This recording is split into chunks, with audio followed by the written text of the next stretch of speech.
Good morning. We are live on YouTube, Twitch, and Twitter, but we want to bring in our Facebook group. So just one moment as we let it open up and breathe. We're bringing a Mile High Huddle on Facebook and Mile High Huddle podcast on Facebook as we get going. Apologies for being late. Some house cleaning and some technical difficulties. Just kicking in. Feels like a Monday. It's like a day off. Welcome in, everybody. This is Broncos for Breakfast. I'm your host, Scott Kennedy, and my co-host, Nick Kendell, will be back with us shortly. Apologies for being a little bit late today.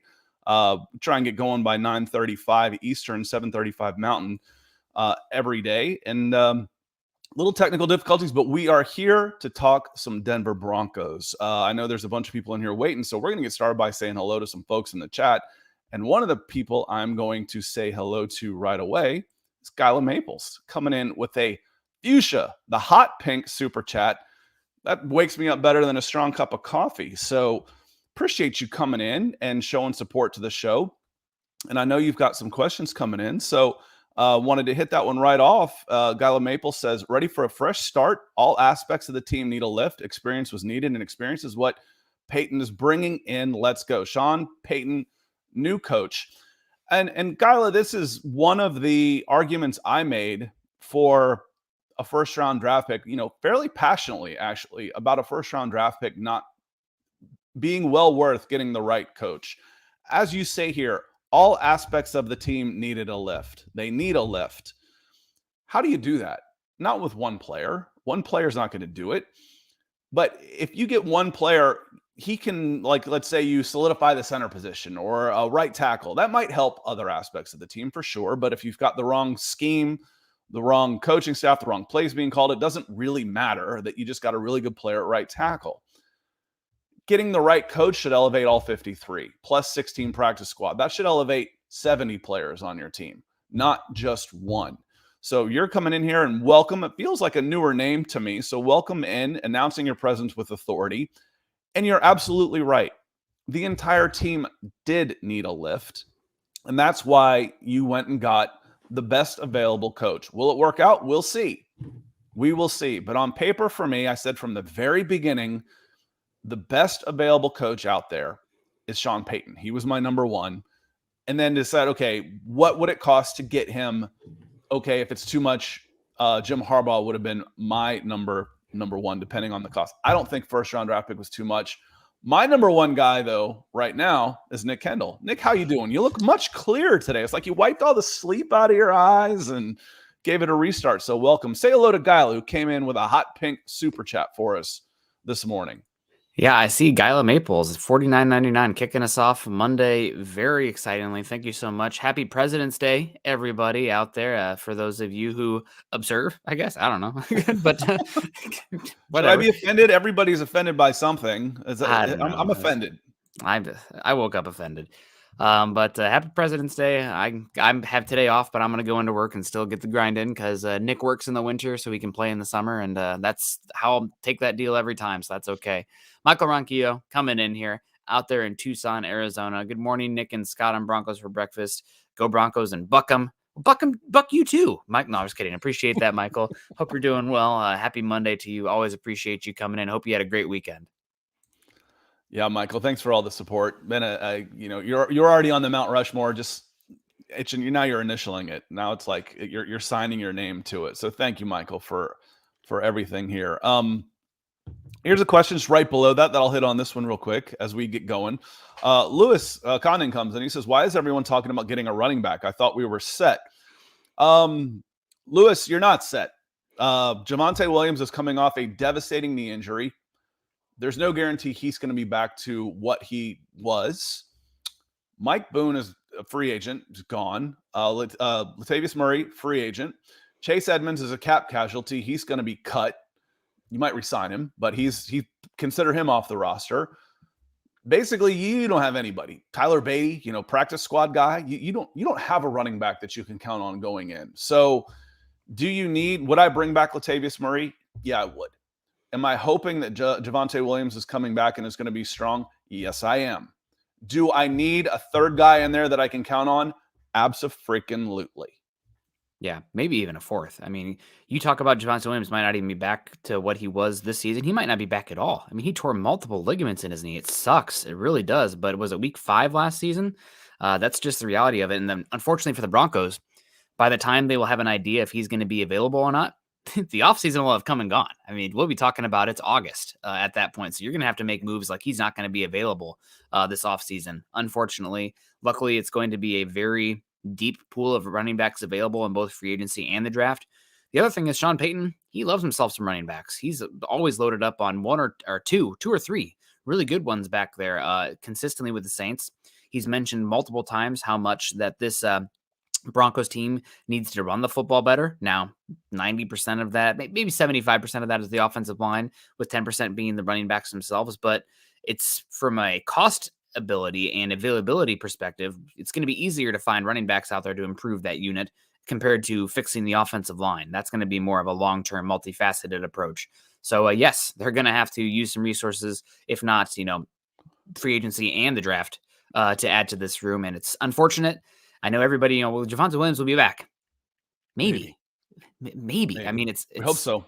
Yeah, it's an unfortunate situation. Again, luckily for the Broncos, it's a big need, but you're not going to have to spend crazy resources because it's a scarce position out there. You're going to be able to find somebody that's going to be able to help you at least get through this season while you're kind of figuring out what's going on with Williams. Michael Renquillo comes in talking a little NFL draft. Says, I read the Indianapolis Colts could trade for the Chicago Bears first-round pick. For one of the quarterbacks, one name coming up is quarterback Will Levis. Thoughts, Nick and Scott? At Shane Steichen's introductory press conference, Jim Irsay actually mentioned, not by name, but mentioned that Alabama guy looks pretty good, Bryce Young. So we'll see. There's a talk on that the Chris Ballard, their general manager, doesn't really like small players. So we'll see. I still like CJ. I still like CJ Stroud a lot as a possible number 1 overall. We'll see on that one too. Will Levis is going to have a pro day for all pro days. He's got prototype size, arm, release, huge arm. If you're doing that type of evaluation, he's the Zach Wilson in this class where everybody's going to go, oh my God, watch him throw the ball. Could be Will Levis. We will see. Yeah.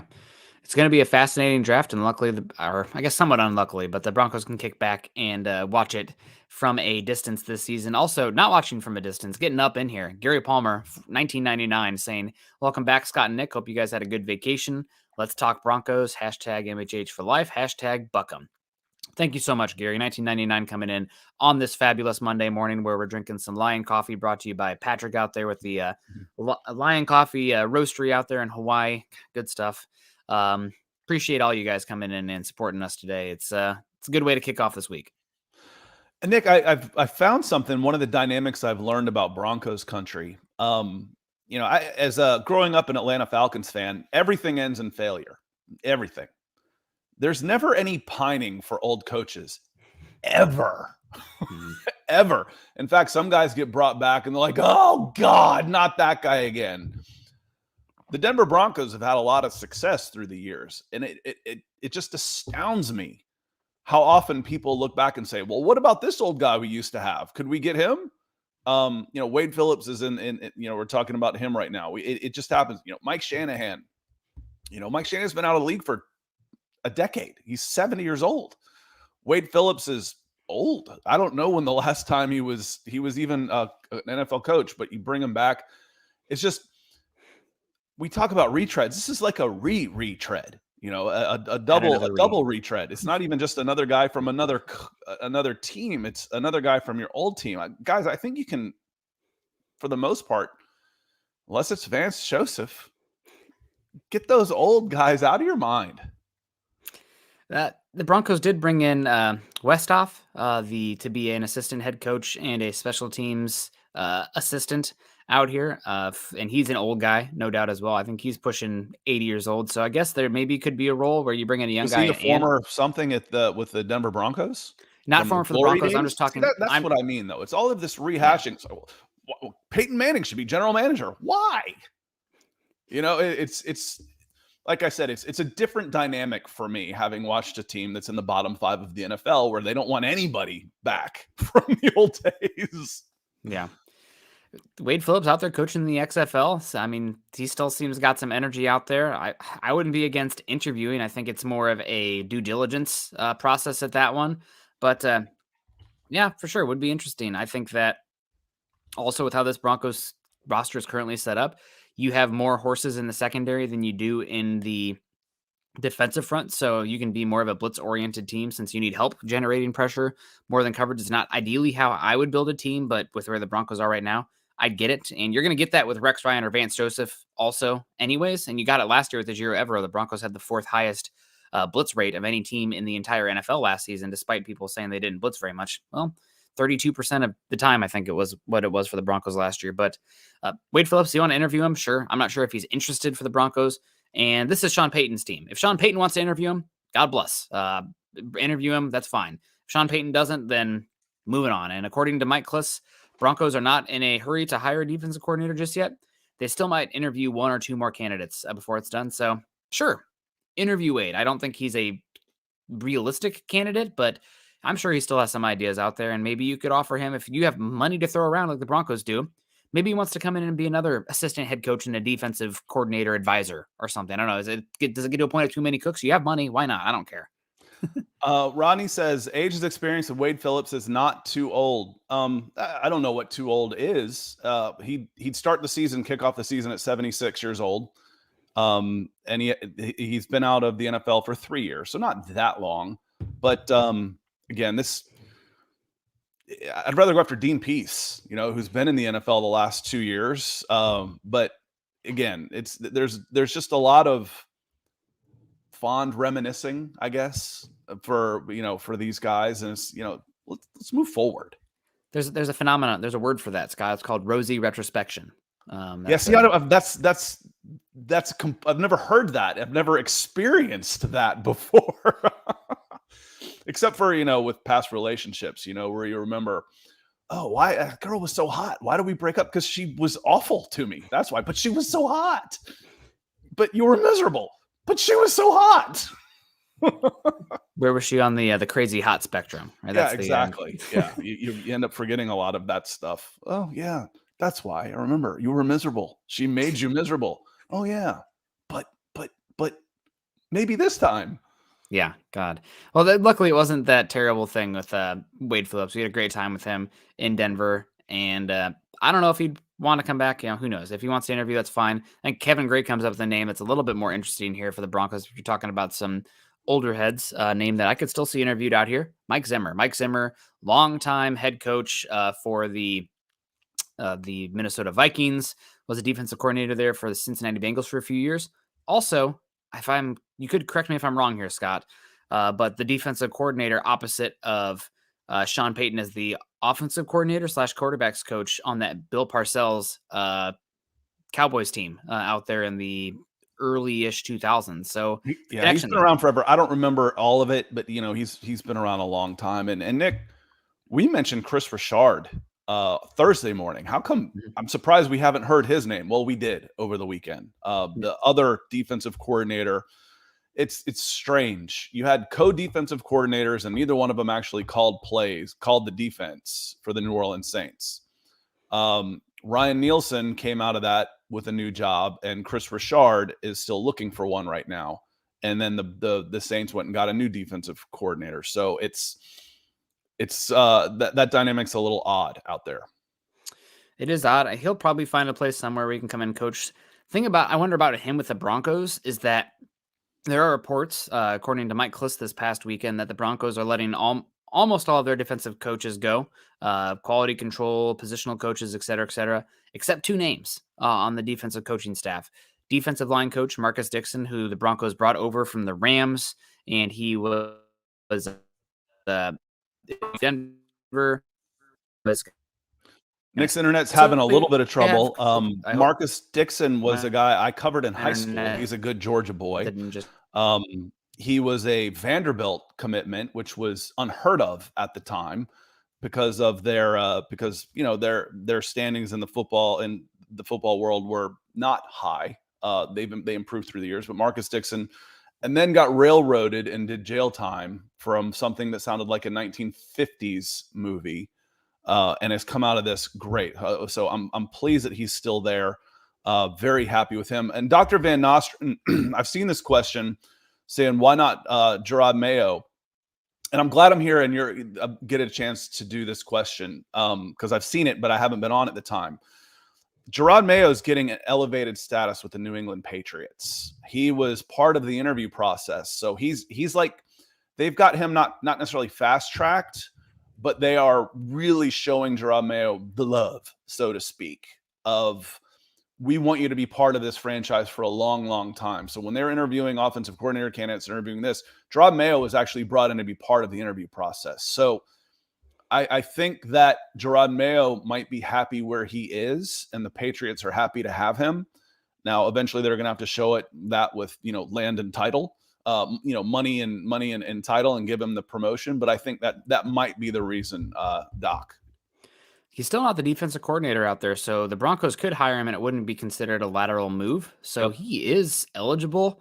I'm not sure what's going on there with the Patriots with Gerard Mayo. I think it maybe has to do with Steve Belichick. I think he's the defensive coordinator by title. Bill Belichick's son out there. Maybe I'm mixing up the names. Maybe Steve Belichick's Bill Belichick's father. I digress. Bill Belichick's son, I think, is officially the defensive coordinator out there. But heck, if you can toss him money and give him control of the defense, that would be a slam dunk, grand slam, eagle hire if you want. We'll throw in a golf term there as well.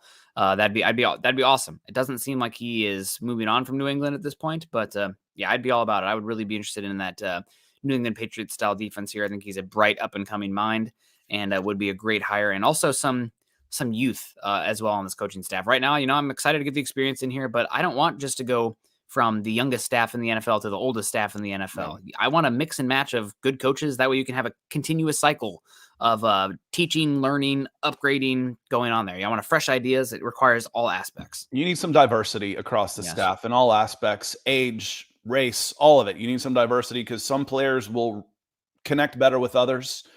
You want a big staff and you want lots of different minds in there. You want one guy in charge. That was part of the problem, Nick, was who the hell was in charge? One coach. Of the Denver Broncos last year. Lawrence comes, he says, time to get back to work, guys. Glad you had a good vacation. Now, what are some weaknesses we need to address? For me, the quickest way to make this team better from a personnel-wise that doesn't cost that much money would be the interior offensive line. Centers and guards can be had for relatively cheap. You can get starting level centers and guards, third round, fourth round, second round, move in, but you can get them. We've seen it done. It can happen. And the good news is, moving forward anyway, the bar has been set so low for the interior line of the Denver Broncos that it would be hard not to just get better through osmosis. It's like you can pick, I got 5 guys, I'm going to take that one, and you're probably going to be better at center and guard. Again, I know I saw a little bit of it, the chat, Nick, Dalton Reisner, possibly leaving. And I had asked middle of last year, I'm like, how come Dalton Reisner isn't getting any of this stick that some of these other guys are getting? Because he's been awful. That was my first time watching him. And, and then I see the people are defending all the work he does. He's a Colorado guy. He's so great in the community and he was really good as a rookie. Okay, I get all that. So he's built up some capital, so to speak, with Denver Broncos fans. But the last 2 years, he has not been good. He's replaceable. And if he needs to go, he needs to go. Yeah. Broncos need to upgrade the offensive line, running back, interior offensive line, right tackle, and defensive line as well. We need to figure out what scheme we're running right now, but right now your defensive line is Mike Purcell, DJ Jones, and question mark Matt Hennessy, Owuzurike. Your edge rushers are Browning and Gregory, but are those guys dependable? Then you have Benito last season who, wasn't really impactful. You have former 7th round pick who's had injuries, Jonathan Cooper. I mean, you need help on both trenches really. So get talent there. I would not have issues anyway. Obviously long-term, especially with how Sean Payton's built the team, with how Russell Wilson is probably as dependent on the strength of his offensive line as any quarterback in the NFL. That's the alpha omega where you got to go on this with this off season and improving the offensive line, but defensive line and running backs need as well. And maybe even long-term, you start to think, wide receiver. Scott, I don't know if you saw this article I posted on Twitter the other day, but they did the Sam Monson of PFF did a top 10 best players to build a team around with that aren't quarterbacks in the NFL right now. How many offensive linemen do you think were in that top 10? None. 0. How many wide receivers? 2, 4. 4. Just How that do you build a team around a wide receiver? That's so backwards to me. I think with how the wide receivers are impacting the game today, the top ones especially, I think they're more the number one wide receivers provide more value than the number one offensive tackle because a singular wide receiver, it's not to get way too philosophical on this, but it's how the systems are built. If your it's same with pass rush versus coverage. If your one wide receiver succeeds and the rest of them fail, your system succeeds. If your offensive line, you're only as good as your weakest guy. If you have one player who's killing it every single play, but you have absolute garbage on the other side, guess what? Your whole unit fails. So I think it has to come down with that, but really interesting. I think that wide receiver maybe also could be a need, but it's more of a long-term focus there for the Broncos than 2023 season. I guess I I would think that you're almost, by the way you talk about them, that there are so many of them, it's almost a self-defeating prophecy or whatever. You would know the scientific term of it. Because there's so many of them, it doesn't seem like they're quite as valuable. I mean, you look at some of these guys, and Justin Jefferson had a huge year. Tyreek Hill 1,700 yards. Devontae Adams 1,500 yards. But AJ Brown 1,500 yards. Man, I'm still going. I've got 22 receivers, and 21 and one tight end that had more than 1,000 yards. I mean, 1,000 yards receiver is pretty easy to come by. I don't think 1,000 yard is the line anymore. I think you're talking about. But the thing is there's, and maybe those were the guys. You're talking Devontae Adams, Tyreek Hill, Justin Jefferson, Jamar Chase. But the drop off from those guys is 1,500 is AJ Brown, 500 is Stephon Diggs, 1,350 CeeDee Lamb, Jalen Waddles at 1,350, Travis Kelce, Devontae Smith at 1,200, Terry McLaurin is at 1,200. Amon-Ra St. Brown at Detroit is at 1,200 for God's sakes. I mean, I don't know. I've always said that it's easier to find guys to run and catch than it is to find guys that will run and cover. I'd rather, and how many cornerbacks were on that list? I would rather have 2. I would rather have the top 2 corners than the top 2 wide receivers. Man, I don't know if I agree or not, just because I think you're right. I think having the top 2 cornerbacks is more valuable than having the top 2 wide receivers, but I think having the top wide receiver is more valuable than having the top cornerback, if that makes sense. Because again, it comes back to the weakest versus the first player to succeed versus the first player to fail in the system. But we're going way down the tracks here. The other point I was making before my internet crapped out there for just 1 second, Broncos are also reportedly going to bring back Christian Parker, defensive backs coach here. He's survived now 2 regimes. He was a former player, I believe, on the Packers for a while, brought in under Vic Fangio, apparently beloved rising superstar. Captain Majiro Evero last season didn't have another great season with the Broncos defensive backs. Got an interview for the defensive coordinator spot at just 31 years old. You mentioned bringing in Chris Richard. I think that if the Broncos are moving on from Christian Parker, that'd be a possibility, but I think they love Christian Parker out here in Denver. So I'm not sure what's going to happen to the defensive backs backfield and the defensive backs coach, but Christian Parker, rising superstar. It sounds like the Broncos would love to keep him. Good question here from Lou talking about coaches. Lou 101 says, is there an unofficial deadline where it would be detrimental not to have appointed? Excuse me. I'll take it. Yeah. Is there an unofficial deadline where it would be detrimental not to have an appointed the offensive coordinator and the defensive coordinator? Presumably they would be involved in identifying free agent targets to fit the head coach's team strategy. For the Broncos, I do not know if it's an issue for the offensive side of the ball because you already have your offensive line coach in here and Zach Strief, who's apparently an up-and-coming great player. The Saints were pretty pissed to lose out on him. And also you have Sean Payton, who's your de facto play caller, schemer, designer of the offense, whatever you want to call it. Your offensive coordinator there is more ceremonious than the actual, designer and what you're looking for there. On the defensive side, though, I do think it's a little bit more concerning, especially, the combine now is 9 days away. Free agency's around the corner. You do want that defensive coordinator out there to identify what they're going to do. Luckily, the Broncos, I think, have enough young talent on this roster, especially on the defensive side contracts, that it wouldn't be super hard to, sign a couple free agents here or there and flip the team around to a different type of scheme. But certainly defensive coordinator, I'm starting to get to the point, and I'm just more of an anxious person, I guess. But it's like, okay, well, what are we running here? Because if you're switching to a 4-3 or you're going to be playing more cover 3 or cover 2 or whatever on the back end, that changes the type of players you're looking for. So defensive side, yes. Offensive side, not worried. Yeah, and Doc comes in with what I was going to say, which is March 15th is the opening of free agency, the new league year. You definitely want somebody in there. That said, you've heard me say before, and when we're getting into the nitty gritty, especially with veterans, I'll back off on this a little bit, is I want guys that are scheme independent, that aren't necessarily, well, he can only play in this scheme. Well, then he's not good enough. Let's go somewhere else. With free agents, that changes a little bit because they're veterans. You kind of know what you've got a little bit more instead of athletic, raw balls of clay that you can mold into different schemes. So you definitely want to have somebody in place, and it'll probably happen this week. I would imagine it gets done. I don't think the Colts and the Broncos were the last two to make their hires. No, they weren't. That's not true. The Cardinals have already done it, so they are a little behind. The Colts haven't done anything either because they just made their hire.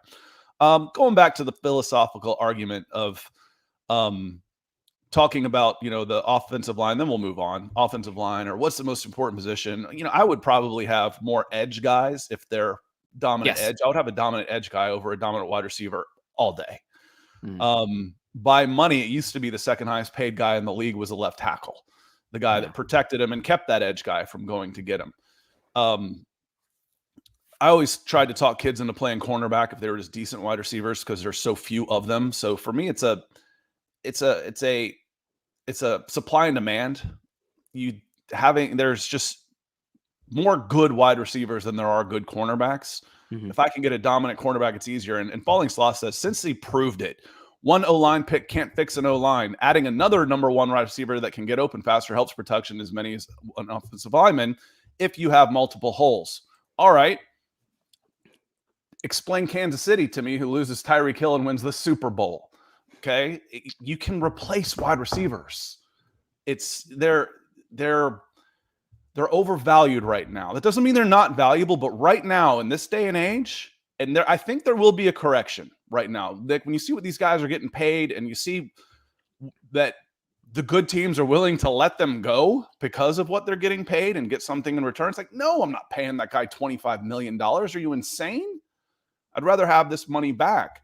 You lose one of those guys. If Tyreek Hill was on the list, I don't know if he was, but he probably should have been. He was. You lose him and you win a Super Bowl without him when you were already a good team. So again, there's more than one way to skin a cat. There is no right answer to this. I just think wide receivers are easier to replace. I just think there's more good receivers out there than there are other positions because everybody wants to play wide receiver. It's a glamour position. Anyway, my thoughts. I think it comes down to there's multiple ways to ascertain value. There is scarcity and there is impact. And I think for offensive tackle, scarcity is probably the main driver of the value of that position. There are just not many body types and guys who can play that spot. There are a lot of wide receivers out here, but the ones that are good make as much impact as any position that isn't pass rusher or obviously quarterback. So that's why they're getting paid so much right now. Even though there are a lot of them, the elite ones still really, really matter and probably impact games as much as possible. And you're right, Kansas City did trade Tyreek Hill without getting and win the Super Bowl. They also have Patrick Mahomes. They did last year too, and Tyreek Hill. That's kind of my point with that, though, was they didn't necessarily replace Tyreek Hill's. They had both of them the year before and didn't make it.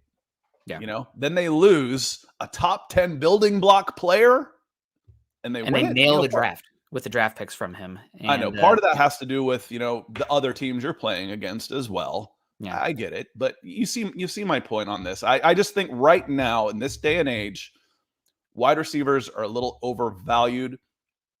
If you look at what they get in compensation for draft picks and what they're being paid, I don't want to put $20 million into a receiver, Nick. I'd rather get 3 $7 million guys and build around them because I think getting productive wide receivers isn't that hard, relatively speaking, compared to edge and corner. So anyway, Lawrence comes in. He says, I do agree with Scott and have the no-fly zone. It could be nasty. You're close. You got two pretty good pieces back there, and Pat Surtain and Justin Simmons for sure. Yeah, it would be awesome to see that out here for the Broncos. They need defensive line help more than anything out there. The pass, even though the Broncos, I think, blitzed the fourth most this season, they were bottom 10 in pressure rate in the entire NFL last season. That's not a good return on your investment. Now you're losing Chubb. You don't know what's going to happen with Randy Gregory, Baron Browning, the scheme, et cetera, et cetera.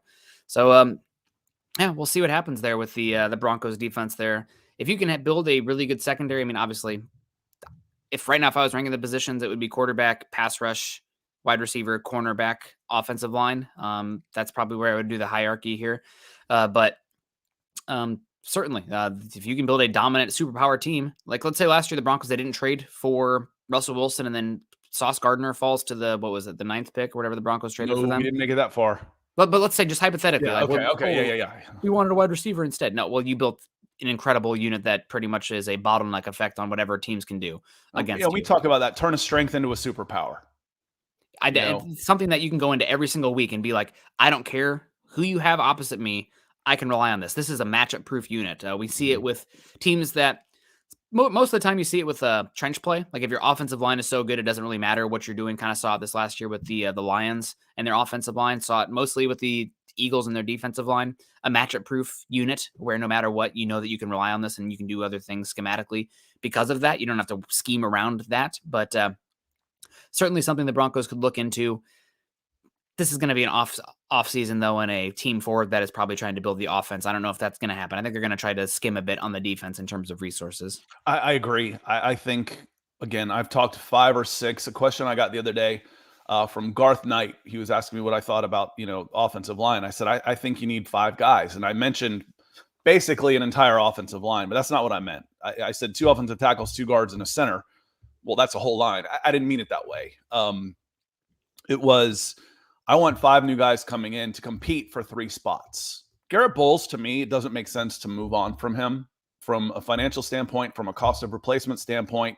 He's not that expensive. I think he's 12th right now, 12th or 13th in his salary cap hit, whereas last year he was 1. You already got through the hard part. Yeah, you could save some money if you got something in return, but you'd have to use most of that money in savings to sign his replacement. Or you're drafting a rookie in the 2nd round that you get for Garrett Bowles, and he's probably not going to be as good as Garrett Bowles was. So that doesn't make any sense. Left guard, I want a couple new players to come in and compete. If I'm going to re-sign Reisner, whose spot rack has a value, they've moved it down, Nick, from 11 to like 9. I've said 5 or 6 maybe for him that he gets on the open market. We'll see, because he still has a decent reputation out there, but I need somebody, definitely some upgrades there. And then center, and then offensive tackle. I want 2 guys coming in and competing. And I'm okay with Cam Fleming coming back and being a 3rd offensive tackle. But I want at least 5, and I've said 6. So I would say 6, and I'm pouring my limited resources in there to fix the interior. Yeah. 2 centers, 2 guards. Yep, I'm with you on that one. Tim says, Nick, you're too low on the offensive line. As a unit, the offensive line is the 3rd most important unit on the team, but it comes down to you're only as good as your weakest player. So if you're talking about individual players, bringing them in and talents, if I have 3 Bs and 2 Cs on the offensive line, I'd rather have that than 2 As and 3 Fs, because those 3 Fs will kill you versus the competent, solid players there. So again, we're getting into it's some of my favorite stuff here with the really deep off-season team building discussions here. The Broncos don't really have the salary cap or the draft capital to be too deep on the totally turnovering this roster. You mentioned 6 offensive linemen. Probably not, unless you're talking about, some veteran minimum contracts, which could be available for some of these guys. Be hard to completely turn around this offensive line with the resources they have. Some of it, I think, is just going to happen from the scheme change too. I mean, last year with how this Broncos team played, I mentioned it earlier. You guys can call this a shot if you want. I don't care. But I don't know if there's a quarterback in the NFL that is as dependent on the strength of their offensive line than Russell Wilson is in the NFL right now, given how he struggled versus pressure. We saw it last season. If he hit his drop back and the read wasn't there, he'd duck his eyes and look to escape and did not move like he used to back there. I think last year also Russell Wilson, an interesting stat for you here. He was sacked the most, the highest pressures turning into sacks in the entire NFL. So that means that he was escaping worse than any other quarterback in the league when he was getting pressured. Part of that is the athleticism. Part of that is not hanging tough in the pocket, but it's rough there. And I think the Broncos do have to invest in that offensive line. I don't imagine a dramatic turnaround next season from the personnel perspective, but from the scheme perspective, I think it'll be much better. Well, and again, I've said if you're looking at the cheapest spots on the entire team, not special teams not included, safety, guard, center. Those are the Running three. back? Running back? Running back, maybe, yeah, but those are probably, an inside linebacker, but they're non-premium positions for what it costs.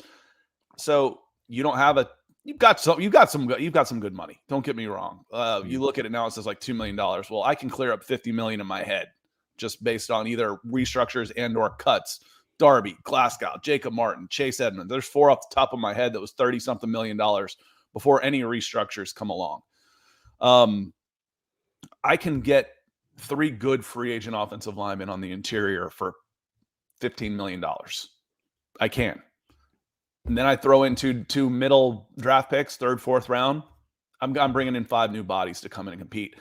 The interior offensive line was so bad that those 5 guys will help. I promise you they will be better. Promise you. If you put those resources that I just said, $15 million and 2 draft picks, somewhere in there, $10 million and 3 draft picks, I promise you the OL will be better than it was last year. It really, I hate to say this, can't be worse. Yeah. Again, I do think that the scheme and the quarterback play made them look worse than they were. And I also think the running back play made them look worse than they were. I think the Broncos this last season, one of the bottom 3 teams in terms of yards after contact over expected. God, Yakoia. We talked about that one before just for fun. Sounds like a Marvel multiverse town or where are you going now, Thor? Yakovia? Yeah, absolutely. But the Broncos have to be better there this season. So hopefully it'll be Sean Payton coming in. I feel much better about what the structure is going to look like, how this offense is going to be, and something we've talked about on here a lot. Having a quarterback can come in and be like, listen, this is what you do well. This is not what you did well. You see this tape last season? This is bad. We all know it's bad. Are you tired of getting clowned for this? Me too. We're going to go back to this. And I don't know if you saw, I posted on Twitter, I believe, there was a Get Up. We talked about it on here before too. Get Up segment on ESPN following week 3, where Rex Ryan, potential future defensive coordinator for the Broncos, comes in and say, this is absolutely terrible. This offense is terrible. Russell Wilson looks horrible. Why are they running this shotgun quick pass offense when that is not who Russell Wilson's ever been in his career? This is a team that needs to get under center, run the ball, play action, and deep vertical shots. This is not who they are. It's bad right now. I don't know who he thinks he is or what kind of quarterback he is, but this ain't it. That was after week 3. And that's turned out to be emphatically true. And when Sean Payton first gets hired to the Broncos over at NOLA.com, Jeff Duncan interviews him and says, listen, Broncos didn't do enough to help with Russell Wilson last season. We need to do a better job running the football. Everything's pointing to that being the basis of this offense going forward. And then Russell Wilson playing off of that now. We can have a whole different argument. Is that type of contract for Russell Wilson the type that you pay a quarterback who plays secondary to the run game, but you're stuck with him? That's probably what you need to do with this team going forward. If Rex is hired, he will be asked about this. He's not real big on coach speak, but if he does, hey, it was part of my job at the time to analyze the entire NFL and on both sides of the ball. My job here is for defense. Sean Payton's going to take care of Russell Wilson. That might be what he says. That's the coach speak answer. But you say, listen, you guys know me. I've always been honest. I think I said that in week 3. I think by week 18, it was pretty obvious I was right. We need to do a better job of putting Russell Wilson in position for him to be successful and be who he is. And that's no big deal. These guys are used to criticism to a certain extent. That's no big deal. And I've seen some comments in here about Rex Ryan seemed to rule through fear, and players really liked him. They've liked him through the years. I don't know where that was coming from. Yeah, he's an affable guy, and his players have enjoyed playing for him. Yep. So talking Rex Ryan here, I wanted to get into this a little bit before we start to wrap up on the show here. I know we got a little bit of a late start because of going long on the other show and whatnot, but Rex Ryan, longtime defensive coach, defensive coordinator for a number of years with the Baltimore Ravens, did a really great job with that Baltimore Ravens team, and then went on to the Jets, had some good years early on with the Jets, defensively speaking. And then things got a little bit off the rails with the Jets, unfortunately. We saw that the Jets defense later on in his career in New York started to really fall off in terms of the advanced stats, EPA per play and DVOA. Then he went over to the Bills, and similar stuff happened here. So Scott, I'm going to pull this up, just some of the data on this team last season. Let's see if I can find the Chrome tab. What's going on here? There we go. Pull it up if it'll let me. Are we still here? Yes, we are. Good. Boom. There we go. So you can, I don't know if you can kind of see that. I can zoom in a little bit if that helps some. Looks good to me. But I really like to use EPA per play and DVOA much more than defensive points and yards allowed, because those don't really capture the per play basis. Because like this year, the Broncos ran, I think, more offensive drives than any other team in the NFL. Well, you know what that means? The defense had more drives they went up against. So some of their counting stats were worse than you saw from other teams. But I digress. Early on for Rex Ryan, when he's the DC and early on head coach for the Jets, I mean, you see it here. EPA per play, 4th, 1st, 19th, 1st, 6th, 4th. And then about 2012, things start to go in the wrong direction here. 14th in 2012, 18th in 2013, 27th, 2014, 19th and 18th to close out. Same thing with DVOA, 6-1, 6-2, 1, 6-2. Then 2012 hits 10, 14, 22, 24, 27. Any worries here, Scott? I mean, this is obviously a trend in the wrong direction with Rex Ryan. Is this a case of the Rex Ryan, kind of maybe getting a little bit tired of the game? Maybe the time away would be good for him, or the league figuring out what he likes to do? I mean, there's an obvious trend here across the board that things got worse dramatically down the stretch for him. Yeah, personnel. I mean, the Jets have not been the greatest team in the world. My interest would be more in Buffalo. We've seen what the general manager can do. As your team building, you've got a good core. You come in and do really well. Okay, where did they pour their resources financially and from draft picks into that team? Did they lose some guys? I don't know the Jets well enough. I've seen teams that have similar regressions like that, and then he get fired, and then he goes into a situation where Buffalo why was he getting hired there? Well, because they probably just fired their coach. That seems like about Chan Gailey time somewhere in there. I don't know. Or Doug Marrone. They just fired their coach. So he's coming into a situation where the team was bad enough that they were making a change. And I don't know their personnel well enough for sure. Now, if I'm looking at Baltimore, okay, we've seen some success out of the Baltimore Ravens defense. They have a philosophy where they go and get freak athletes and give them some time, and they grow into those positions. Baltimore's kind of who you want to be when it comes to drafting defensive players. So I don't know enough on there, Nick, I don't have the information in order to say, okay, this is what happened. His scheme was stale. His players were old. His act wore thin in New York, which I can absolutely see. Is the way he handles the media, that was going to be a love-hate relationship, and it was going to turn and get ugly quickly. One bit of data here that I thought was interesting, I did not include in this graphic, is DVOA-wise. You have Buffalo in 2015. They go to 24th overall. The year prior, 2014, Buffalo DVOA was 3rd in the NFL. So they had a massive drop from who they had before in 2014 to Rex Ryan in 2015, going from 3rd in DVOA to 24th. I don't know. I think I'd be fine with this hire. And obviously, as Jeremy says in here, I think this is emphatically true for the defensive side of the ball. It's more about the players that you have rather than the scheme on the defensive side. But it was just again, really great here for the first 6-7 years as the defensive play caller. Things fell off rather dramatically though, and that does concern me a little bit, especially with how the game has changed over the last 6 seasons as well. Now, I will say his multiple defense, the 4-6 bear front that he likes to use, the 3-4, the 4-3. I think how he uses pressure packages, guys coming and going, I think would work pretty well. How does he do that in a sub-package league, especially with hiding coverages on the back end? Unsure. How that would be married to somebody like Christian Parker in there? Unsure. With the run fits and everything too from the back end. But it would be interesting. But again, it's not like he was this dynamic defensive guy for his entire career. The defense did have a dramatic downward trend. And mentioning Buffalo in 2015. In 2015, they fell off under Ryan. So again, just worth mentioning, just digging into the data. I was curious if you had any thoughts on that, given how dramatic this looks. Yeah, I don't know the personnel and the timing well enough on here. Want to hit comment about from Lawrence Rivera came in with some stars talking about a complimentary defensive coordinator. And he clarifies this by my last comment. I mean, we want a defensive coach that's going to come in and take up a lot of time on the field for us has to go out.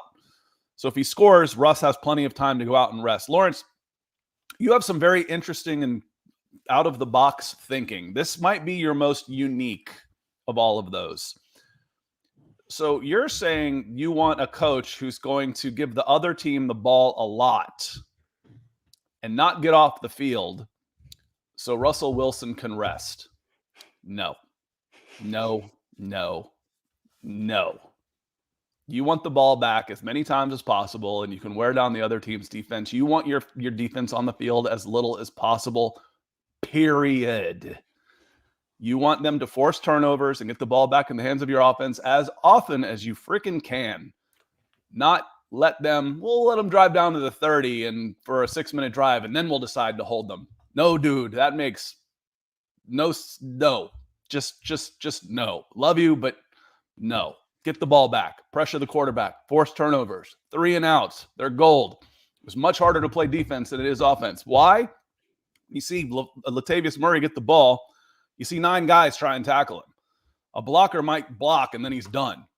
Okay? Mm-hmm. So, no. You want the defense to get the ball back as quickly and as often as possible, period. Yeah, that's you sound like you're an Iowa Hawkeye fan there, Lawrence. So let's keep the offense off the field at all possible. We're gonna just run the special teams out there on 3rd down because we can't even stand the offense out there. It's a little bit of mud dogs in the Bourbon Bowl out there with the how the Iowa Hawkeyes play. But yeah, it'll be interesting how this defense plays next season. They have obvious holes. We haven't even talked about linebacker very much on this team either. But will they bring back Alex Singleton or not will be interesting. But we got Michael Ronquillo coming in here saying Troy Rank, Denver Broncos insider, said the Broncos could have their new defensive coordinator this week. Hopefully they do. Hopefully they have somebody in place before the combine, which is, I think, a week. And Michael, that's not really stepping out on a limb there. Scott Kennedy, Broncos outsider, said the same thing 30 minutes ago. So it's could have their defensive coordinator. I mean, careful that limb. It's about to break. No, love you, Michael, but that's not really going out on a limb. I expect them to have their coordinators in place this week. It's time to get to business. Yeah, it's time, without a doubt. So I think it's about time for us to start wrapping up here too, Scott. We didn't even talk. Last topic here. A lot of people don't want Vance Joseph in here. How familiar are you with Vance Joseph, time in Arizona, his scheme, anything like that? Any thoughts on that? I mean, obviously everybody knows Rex Ryan a little bit more, but it sounds like Vance Joseph, he had an 8-hour interview with the Broncos on Friday. He's a viable candidate, and also he's interviewing with the Philadelphia Eagles today for their defensive coordinator position, if I'm not mistaken. I really just watched the Cardinals like the last 6 weeks when they were in full-on tank mode. They played the Falcons, they played the Broncos, keeping an eye on them, and they were the worst team in the NFL, hands down. So it's hard for me. I'm not passing any judgments on anybody that was in Arizona last year. Just not going to do it. Now, you were talking about the results. He had a significant improvement for a team that's not historically good on defense. And as you like to say, have not done a really good job of addressing the defensive side of the ball through their various forms of draft picks and or free agency. Yeah. Again, it comes down to the Jimmies and Joes for me. If you look at this Cardinals specifically in the most important parts of the defense and the defensive line and the cornerback room, they might have the worst one in the NFL. I don't think that's even a stretch. They're absolutely terrible in those positions. So it's pretty hard to have a good defense. And last season, 2 seasons ago for the Cardinals, actually that defense was pretty damn good. 6 overall in DVOA, 6 in EPA per play for a team that didn't have much hype. I mean, what we saw last season, 2 seasons ago now, I guess, got to get that right. Chandler Jones got a massive contract because of what they were doing out there. Now, not everything is perfect for them. I think Vance Joseph has a hard time of maximizing tweener players out there, but sometimes tweeners are tweeners for a reason. That's like Isaiah Simmons drafted 9th overall in that draft, or 8th overall. And what is he? Is he a linebacker? Is he safety? Is a big slot? Well, a little bit of tweener, and they're struggling to find a home for him. Maybe that's the case for him long term, but then you also have the hindsight looking at somebody like Hassan Reddick, who is traded from Arizona, has struggled latching on there in Arizona, has a good season out there in Carolina, and then has a phenomenal season for the Eagles. So granted, the type of games played the day with simulated pressure are great for a guy like Hassan Reddick, who's a little bit of a hybrid. But Vance Joseph, I think sometimes is a little bit of an issue of creativity in putting guys in the best spot on the field. But you're going to get a defense that I think would have a solid floor with him. You're going to be a team that's probably going to blitz a good bit, and you're going to be mostly living in cover 2 world with Vance Joseph. I think you could be much worse than with him out there. You're definitely taking a step back in creativity in the forefront of defensive minds from Vic Fangio to Giro Evero to Vance Joseph. But he would be a fine hire, not a home run hire, though, by any means.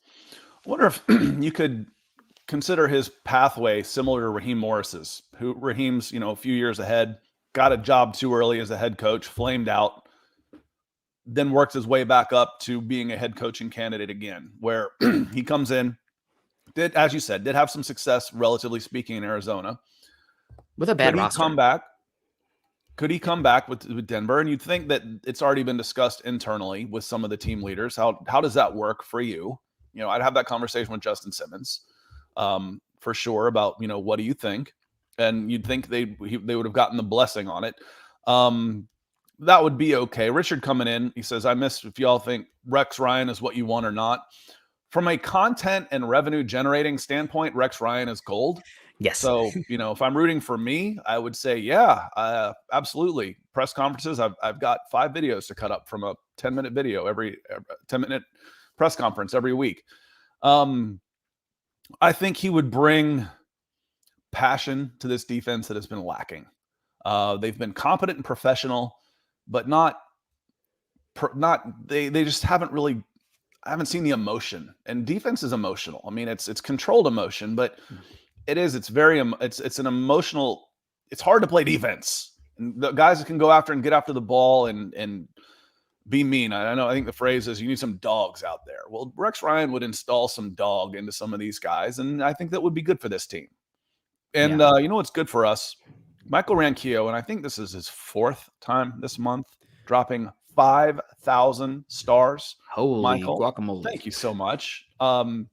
We appreciate everything you do for us and all of these shows. You mean the world to us, man. He says, great show today, Nick and Scott on Broncos for breakfast. Go Broncos and buck 'em. Buck 'em. Buck you too, Michael, man. We love it coming in here. We got to wrap it on up, folks. Any final thoughts, Scott? We got to get on out of here, and we're going to be back again tomorrow morning. Yeah, that's my final thoughts is it was the first, we were back on Wednesday, but this is our first full week back after a week off. So plenty going on, and there should be more news coming out tomorrow. Check out the Mile High Huddle podcast tonight at 6:00 Mountain Time. I'm all over the place. You were in Hawaii 6-7 hours away. I was an hour east of here, and Central Mountain, I get them all confused. So, but we are back on the regularly scheduled program starting right now. Yep, we're back until Memorial Day. Maybe things get a little bit hairy again once the summer comes, but that's okay. We have some fun out here, and just holding down the fort until summertime. Combines next week. It's a good time of year, and hopefully, hey, news breaks on Tuesdays, right? That's what Carl and I like to say. Maybe we'll have our answer tomorrow, but make sure you guys are following Scott and I on Twitter. Scott is at Scout Kennedy. I'm at Nick Kendell MHH. Also, make sure you're following us at BFB_pod, as well as at Mile High Huddle. If you haven't done so yet, make sure you join us at Facebook at facebook.com/Mile High Huddle and facebook.com/Mile High Huddle pod. If you haven't done so yet, make sure you head over to Apple Podcasts. We break up down these shows and put them on there for you to listen after the fact. I listen to so many podcasts, Scott, walking the dog, doing my administrative work for my job, cooking. I mean, I'm just constantly consuming content from the audio format. I think that's probably you're Neo from the Matrix. Yeah, I know the 4-3. Yeah, exactly. I'm very much a visual learner for stuff like that, but yeah, I digress. Make sure you head into iTunes, leave us a 5-star rating and review. Make sure you say Nick sent you. Say that Broncos for breakfast is your favorite as well. If you feel that way, we'd appreciate that.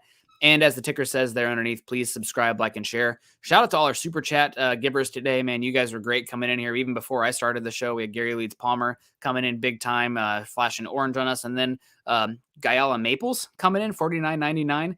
Fantastic. And of course, Michael Ronquillo, Lawrence Rivera, everybody else coming in, supporting the show. I know financial times can be a little bit tough, but you guys coming in here and supporting us that way, really helps us keep these shows going. I know that we'd be here probably regardless, but it's much more likely that we're here if you guys are supporting the show like that. So you guys make it worth our time and efforts, and we always have a great amount of time, great fun with you guys all the time. Yep. So we'll see you tomorrow morning, and I'll see some of y'all tonight on Mile High Huddle podcast at 6 o'clock Mountain Time. Absolutely. But until then, happy President's Day. Make sure you continue to choose kindness and compassion. Go Broncos.